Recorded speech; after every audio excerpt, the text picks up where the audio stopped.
মোর আল্লাহ তাআলা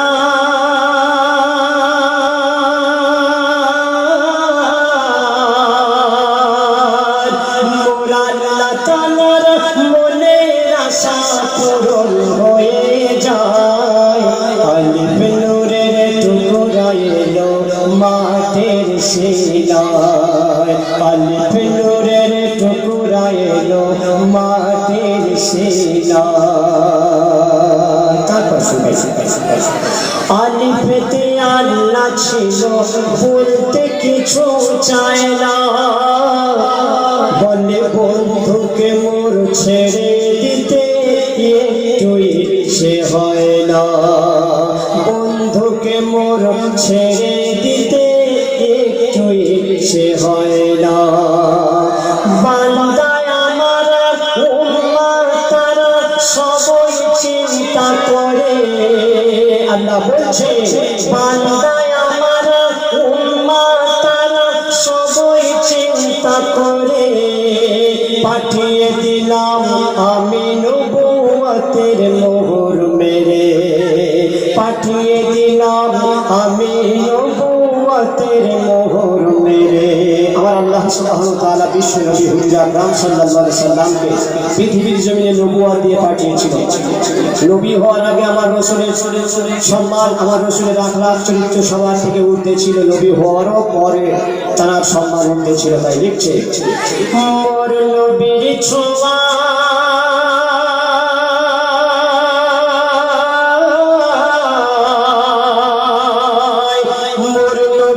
ছোঁয়ায় মরুভূমি সোনা হয়ে যায়, মোর নবীর ছোঁয়ায় মরুভূমি সোনা হয়ে যায়, যে দেখে মোর নবীর সুরত ফিদা হয়ে যায়, যে দেখে মোর নবীর সুরত ফিদা হয়ে যায়, যে দেখে মোর নবীর সুরত ফিদা হয়ে যায়। তার পায়ের ছোঁয়া এত মেওয়া, তার পায়ের ছোঁয়া এত মেওয়া পড়েছে যে ঠায়, তার পায়ের ছোঁয়া এত মেওয়া পড়েছে যে ঠায়, ফেরেশতারা তাজিম করে সেথায় চুমা খায়, ফেরেশতারা তাজিম করে সেথায় চুমা খায়, হুরমালাইকি দরুদ পড়ে কাবার গিলায়, মৌমাছিরা গুনগুনিয়ে মধুর আজান দেয়। তারপর শুনবেন আজকের আমাদের অনেক কিছু রচনা আছে। আমার নবী কার কাছে মানুষ হয়েছিল, আমার মা বোনের অনেকেই জানে, অনেকেরই জানে না। হুজুর আকরাম সাল্লাল্লাহু আলাইহি সাল্লাম মা হালিমার করে মানুষ হয়েছিল। মা হালিমার দুধ আল্লাহ রাসূল সাল্লাল্লাহু আলাইহি সাল্লাম পান করেছিল, কিন্তু মা হালিমার একদিকের স্তন একদিকের দুধ আল্লাহ রসুল খেত আর একদিকের দুধ খেতে না। কেন খেত না? মা হালিমা চিন্তা করছে যে মুহাম্মদ একদিকের দুধে মুখ কেন দিচ্ছে না। কেন? মা হালিমার একটা সন্তান ছিল, আমার নবী হুজুর আকরাম সাল্লাল্লাহু আলাইহি সাল্লাম 63 বছর 3 দিন পর্যন্ত পৃথিবীর জমিনে হায়াত ছিল। 63 বছর 3 দিন পর্যন্ত এক বিন্দু পরিমাণ কারোর হক মারেনি। মা হালিমার সন্তান ছিল, একদিকের স্তন একদিকের দুধ, সেই মা হালিমার সন্তানের হক ছিল। আল্লাহ রাসূল সাল্লাল্লাহু আলাইহি সাল্লাম সেই জন্য মুখ দিত না। তাই মা হালিমা চিন্তা করছে যে মুহাম্মদ কেন দুধ খাচ্ছে না। তাই লিখছে হালিমা চিন্তা করে দুধ কেন খায় না, হালিমা চিন্তা করে দুধ কেন খায় না, হালিমার ছেলের হিস্সা তাই তো মুখে দেয় না, হালিমার ছেলের হিস্সা তাই তো মুখে দেয় না, পরের হিস্সা নেয়নি কভু মোর নবী মুহাম্মদ, পরের হিস্সা নেয়নি কভু মোর নবী মুহাম্মদ, আর যত্ন করে রেখে দিত পরের আমানত, যত্ন করে রেখে দিত পরের আমানত। নবী আমার,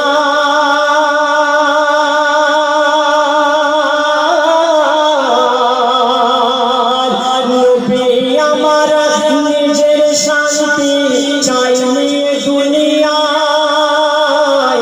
নবী আমার নিজের শান্তি চাইনি দুনিয়ায়। কেঁদে কেঁদে উম্মতের শান্তি চেয়ে যায়।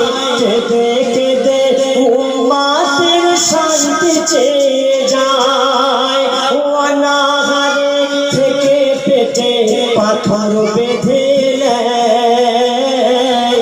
অনাহারে থেকে পেটে পাথর বেঁধে নেয়। ধার করেনি কারো কাছে নবী দয়াময়। ধার করেনি কারো কাছে নবী দয়াময়। ধার করেনি কারো কাছে নবী দয়াময়।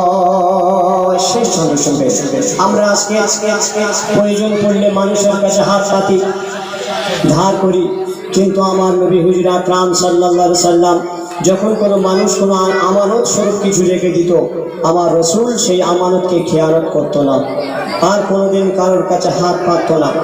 শেষ ছন্দের মাধ্যমে কবি লিখছে, আজকের মসজিদে 5 ওয়াক্ত আজান হয়। অনেকেই জানি না যে আজান কে দিয়েছিল সর্বপ্রথম, কোথায় আজান দিয়েছিল সর্বপ্রথম, আর কোন দিকে মুখ করে আজান দিয়েছিল। তাই হুজুর আকরাম সাল্লাল্লাহু আলাইহি সাল্লামের শান তাই কবি লিখছে, 5 ওয়াক্ত আজান হবে আল্লাহর ঘরেতে। 5 ওয়াক্ত আজান হবে আল্লাহর ঘরেতে। কোথায় আজান শুরু হলো, এলো কোথা থেকে। 5 ওয়াক্ত আজান হবে আল্লাহর ঘরেতে। কোথায় আজান শুরু হলো, এলো কোথা থেকে। এই আজান কোথায় শুরু হলো, এলো কোথা থেকে। নামাজ আদায় করার জন্য নবী হুকুম দেয়। নামাজ আদায় করার জন্য নবী হুকুম দেয়। আর কাবার কাঁধে সর্বপ্রথম বেলাল আজান দেয়। কাবার কাঁধে সর্বপ্রথম বেলাল আজান দেয়। কাবার কাঁধে সর্বপ্রথম বেলাল আজান দেয়। নবীজিকে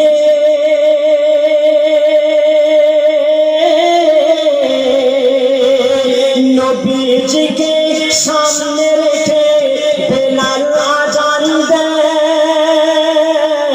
নবীজিকে সামনে রেখে বেলাল আজান দেয়। আজান শুনে ফেরেশতারা কাবায় আছাড় খায়। আজান শুনে ফেরেশতারা কাবায় আছাড় খায়। প্রথম মুয়াজ্জিন বেলাল হাদিসে প্রমাণ দেয়। প্রথম মুয়াজ্জিন বেলাল হাদিসে প্রমাণ দেয়। সেই আজানের ধ্বনি শুনে আজও সকাল হয়। সেই আজানের ধ্বনি শুনে আজও সকাল হয়।